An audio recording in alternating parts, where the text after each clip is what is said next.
گلزمین صاحب UAE سے سوال ہے تہجد پڑھنے کا سنت طریقہ پوچھ رہے ہیں جی، وہ کتنی رکعتیں ہوتی ہیں؟ نیز وطر تہجد سے پہلے پڑھنے ہیں یا بعد میں؟ جو فضیلت ہے کہ آخری رات کے آخری حصے میں وطر پڑھنے کی جو فضیلت ہے سر۔ تہجد کا بہتر طریقہ سنت یہ ہے کہ پہلے نیند کی جائے، تھوڑی دیر سوئے جائیں، پھر اس کے بعد رات کے آخری حصے میں اٹھ کے آپ نماز پڑھیں، اور اس میں نبی صلی اللہ علیہ وسلم سے مختلف رکعتیں منقول ہیں جی، تو بہتر یہ کہ 8 رکعتوں کا معمول بنایا جائے، لیکن اگر کوئی 2 رکعت پڑھتا ہے، 4 پڑھتا ہے، 6 پڑھتا ہے، وہ بھی جائز ہے، اور اس سے 8 سے زیادہ بھی پڑھ سکتا ہے، اور وطر جو ہے تہجد کے بعد پڑھے جائیں۔ اگر جس کو یقین ہو کہ تہجد میں اٹھے گا وہ، تو اس کو چاہیے کہ وطر وہ تہجد کے بعد پڑھے، اور اگر آپ کو ڈاؤٹ ہے کہ پتہ نہیں آنکھ کھلے گی نہیں کھلے گی تو پھر وطر پہلے پڑھ لیں اور پھر تہجد رات کے آخری حصے میں اٹھ کے پڑھ لیں۔ بہت بہت شکریہ۔ اگر یہ بھی ڈاؤٹ ہے کہ اگر تہجد پڑھتے پڑھتے کہیں فجر ہی نہ شروع ہو جائے تو پھر وطر پھر بھی تو پہلے پڑھنا ضروری ہوں گے۔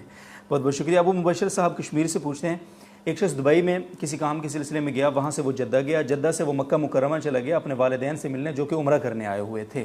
چونکہ اس کی عمرہ کی نیت نہیں تھی اس لیے وہ بغیر احرام کے وہاں چلا گیا، تو اب کیا کوئی دم وغیرہ تو لازم نہیں ہے سر اس پر؟ نہیں، میقات کو اگر آپ نے مکہ کے جانے کے لیے کراس کیا ہے، جی، مکہ جانے کی نیت سے، چاہے والدین ہی کی زیارت کے لیے جا رہے ہوں تو بغیر احرام کے جائز نہیں ہے، لیکن اگر نیت جدہ جانے کی تھی تو وہ چونکہ میقات کے اندر آتا ہے، ٹھیک ہے، پھر اس میں یہ شرط نہیں ہے۔ وہ جدہ سے گئے ہیں مکہ اسپیشل وہاں سے، تو وہ میقات کے اندر آتا ہے نا جدہ۔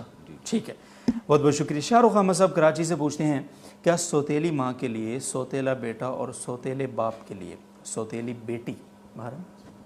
سوتیلی بیٹی مطلب یہ کہ آپ نے کسی خاتون سے شادی کی اور ان کے پہلے سے کوئی اولاد تھی تو وہ محرم ہے باپ کے لیے۔ اسی طرح ایک آدمی کے پہلے بیوی سے کوئی اولاد تھی جی، تو وہ بیٹا جو ہے اس اپنے والد کی وائف کے لیے محرم ہے وہ۔ ٹھیک ہے محرم، بہت بہت شکریہ۔